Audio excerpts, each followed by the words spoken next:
ಕೋಲಾರ ಜಿಲ್ಲಾ ಉಸ್ತುವಾರಿ ಸಚಿವರು ಅಂತ ಬೈರ್ತಿ ಸುರೇಶ್ ರವರು ತಮ್ಮ ಇಲಾಖೆ ನಗರಾಭಿವೃದ್ಧಿ ಇಲಾಖೆಯಿಂದ ಜಿಲ್ಲೆಯಲ್ಲಿ ಮಾಡಬೇಕಾದಂಥ ಅಭಿವೃದ್ಧಿ ಕಾರ್ಯಗಳತ್ತ ಗಮನ ಹರಿಸದೆ ತನ್ನ ಶೋಕಿ ಮತ್ತು ದೌಲತ್ತು ಪ್ರದರ್ಶಿಸಲು ಇವತ್ತು ಹಾವಣಿ ಜಾತ್ರೆ ಸಮಯದಲ್ಲಿ ಮುಳಬಾಗಿಲಿಂದ ಬೆಂಗಳೂರು ಬರೀ 100 ಕಿಲೋಮೀಟರ್ ಇರುವಂಥ ಡಿಸ್ಟೆನ್ಸ್ ಇರೋ ಜಾಗದಲ್ಲಿ ಹೆಲಿಕಾಪ್ಟರ್ನ ಬಳಸ್ಕೊಂಡು ಬಂದು ಇವತ್ತು ಮುಳಬಾಗಿಲು ನಗರಕ್ಕೆ ಬರ್ತಾ ಇರೋದು ನಮ್ಮ ಜಿಲ್ಲೆ ಜನರಿಗೆ ಹಿಡಿದಂಥ ಒಂದು ದುರ್ದೈವ. ಇಂಥ ಸಚಿವರು ಯಾವುದಾದ್ರೂ ಜನಪರ ಕೆಲಸ ಮಾಡದೆ ತಮ್ಮ ಇಲಾಖೆಗೆ ಸಂಬಂಧಪಟ್ಟಂತೆ ಕೋಲಾರ ಜಿಲ್ಲೆಯಲ್ಲಿ ನಗರಾಭಿವೃದ್ಧಿ ಇಲಾಖೆಯಿಂದ ಮಾಡಬೇಕಾದಂಥ ಬಹುತೇಕ ಕೆಲಸಗಳು ಇವತ್ತು ಸ್ತಬ್ಧವಾಗಿವೆ.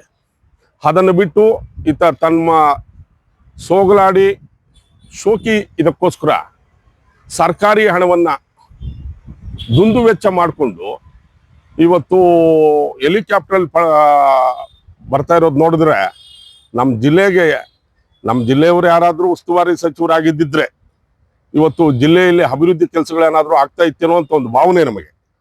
ಅದು ಬಿಟ್ಟು ಇಂಥವರಿಂದ ನಮಗೆ ಈ ಸಮಾಜಕ್ಕೆ ಏನು ಕೊಡುಗೆ ಅನ್ನೋದು ನಮ್ಗೆ ಇವತ್ತು ಅರ್ಥ ಆಗ್ತಾ ಇಲ್ಲ. ಇವತ್ತು ಇವರು ಈ ರೀತಿ ಕೆಲಸ ಮಾಡೋ ಬದಲು ಇವತ್ತು ಬರ್ತಾ ಇರುವಂಥ ಹಾವಣಿಯಲ್ಲಿ ಅಲ್ಲಿರುವಂಥ ಆದಿಜಾಂಬುವಂಥ ದೇವಸ್ಥಾನ ಆಗ್ಬೋದು, ಇಲ್ಲ ಬೆಟ್ಟದ ಮೇಲೆ ಮಳೆ ಸಮಯದಲ್ಲಿ ಬೀಳೋ ನೀರನ್ನ ಒಂದು ಕಡೆ ಶೇಖರಣೆ ಮಾಡಿ ಆ ನೀರನ್ನ ಕುಡಿಯೋ ನೀರಿಗೆ ಬಳಸೋದಾಗ್ಲಿ, ಇಂಥ ಕೆಲಸಗಳನ್ನು ಮಾಡದೆ ಸುಮ್ಮನೆ ಉಸ್ತುವಾರಿ ಸಚಿವರು ಅನ್ನೋದು ಯಾವುದಾದ್ರೂ ಜಿಲ್ಲಾ ಪರಿಷತ್ತು ಮೀಟಿಂಗೋ ಇನ್ನೊಂದು ಮೀಟಿಂಗೋ ಇಷ್ಟು ಮಾತ್ರ ಮಾಡಿಕೊಂಡು ಒಂದೇ ಒಂದು ಜನಪರ ಕಾರ್ಯ ಮಾಡದೆ ತಮ್ಮ ಸಚಿವ ಸ್ಥಾನಕ್ಕೆ ಒಂದು ರೀತಿ ಅವಮಾನ ಮಾಡ್ತಾ ಇದ್ದಾರೆ ಇವರು. ಇಂಥವರಿಂದ ನಾವು ಈ ಸಮಾಜಕ್ಕೆ ಏನು ಕೊಡುಗೆ ಅಂತ ಇವರು ತಿಳಿಸ್ಬೇಕು ನಮಗೆ. ಇವತ್ತು ಸರ್, ಈಗ ಕಾಂಗ್ರೆಸ್ನ ಒಂದು ಇದರಿಂದ ಇಲ್ಲಿ ಅವಧಿ ಜಾತ್ರೆಗೆ ಬರ್ತಿದ್ದಾರೆ. ಅವರ ಸಮಯ ಬೇಗ ಬರ್ಬೋದು, ಇನ್ನ ಬೇರೆ ಎಲ್ಲಾದ್ರೂ ಹೋಗ್ಬೇಕು ಅನ್ನೋ ಟೈಪಲ್ಲಿ ಇರ್ಬೋದು.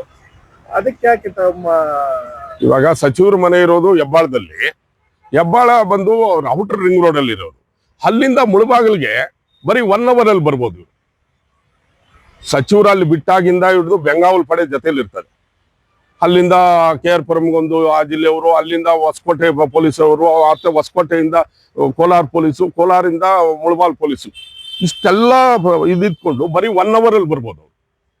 ಅದನ್ನು ಬಿಟ್ಟು ಅವರು ಅಲ್ಲಿಂದ ಹೆಲಿಕಾಪ್ಟರ್ ಇಲ್ಲಿ ಬಂದಾಗ ಈ ಜಿಲ್ಲೆಯ ಇಡೀ ಯಂತ್ರಾಂಗ ಎಲ್ಲ ಅಲ್ಲೇ ಇರ್ಬೇಕಾಗ್ತದೆ.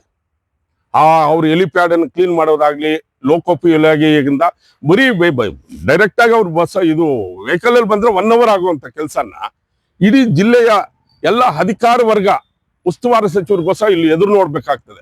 ಇದರಿಂದ ಸಾರ್ವಜನಿಕರದು ಎಷ್ಟು ಕೆಲಸ ವೇಸ್ಟ್ ಆಗ್ತದೆ. ಅಧಿಕಾರಿ ವರ್ಗ ಬರೀ ಉಸ್ತುವಾರಿ ಸಚಿವರನ್ನ ಕರ್ಕೊಂಡು ಬರೋದು ಮತ್ತೆ ಅವ್ರನ್ನ ಬಿಡೋದ್ರಲ್ಲೇ ಇವತ್ತಿನ ದಿನ ಎಲ್ಲ ವೇಸ್ಟ್ ಆಗ್ತದೆ. ಇದರಿಂದ ಸಾರ್ವಜನಿಕರ ಹಣ ಎಷ್ಟು ಪೋಲಾಗ್ತದೆ. ಸಚಿವರು ಈ ಬಗ್ಗೆ ಗಮನ ಹರಿಸ್ಬೇಕು. ತಾನು ಜನರ ಮನಸ್ಸಲ್ಲಿ ಉಳಿಬೇಕು ಅಂದ್ರೆ ಶಾಶ್ವತವಾದಂತ ಯಾವ್ದಾದ್ರು ಒಂದು ನೀರಾವರಿ ಈ ಜಿಲ್ಲೆಗೆ ಏನಾದ್ರು ಅಂತ ಕೆಲ್ಸಗಳು ಮಾಡಿದಾಗ ಜನ ತಿಳ್ಕೊತಾರೆ. ಇವ್ರು ಹೆಲಿಕಾಪ್ಟರ್ ಬಂದ್ಬಿಟ್ರು, ಯಾವ ಧೂಳು ಅಲ್ಲಿ ಮೈನ್ ರೋಡ್ ಅಲ್ಲಿ ಧೂಳು ಎಬ್ಬಿಸ್ಬಿಟ್ರೆ ಏನು ಜನ ಅವ್ರ ಕಣ್ಣಲ್ಲಿ ಮಣ್ಣಾಕ್ದಂಗೆ ಇವರು. ಇದರಿಂದ ಇನ್ನಾದ್ರೂ ಉಸ್ತುವಾರಿ ಸಚಿವರು ಬುದ್ಧಿ ಕಲ್ತು ಈ ಜಿಲ್ಲೆಯ ಅಭಿವೃದ್ಧಿ ಬಗ್ಗೆ ಗಮನ ಹರಿಸ್ಬೇಕು. ಸುಮ್ಮನೆ ಸರ್ಕಾರಿ ದುಡ್ಡನ್ನ ದುಂದು ವೆಚ್ಚ ಮಾಡೋದಾಗ್ಲಿ, ಪೋಲ್ ಮಾಡೋದಾಗ್ಲಿ ಇಂಥದ್ದು ಮಾಡಬಾರ್ದು ಅಂತೇಳಿ ನಮ್ಮ ಆಶಯ. ನಮ್ಮ ಹೆಸರು ಅಂಬರೀಶ್ ಅಂತ, ಮಾಜಿ ತಾಲೂಕು ಬಿಜೆಪಿ ಅಧ್ಯಕ್ಷ.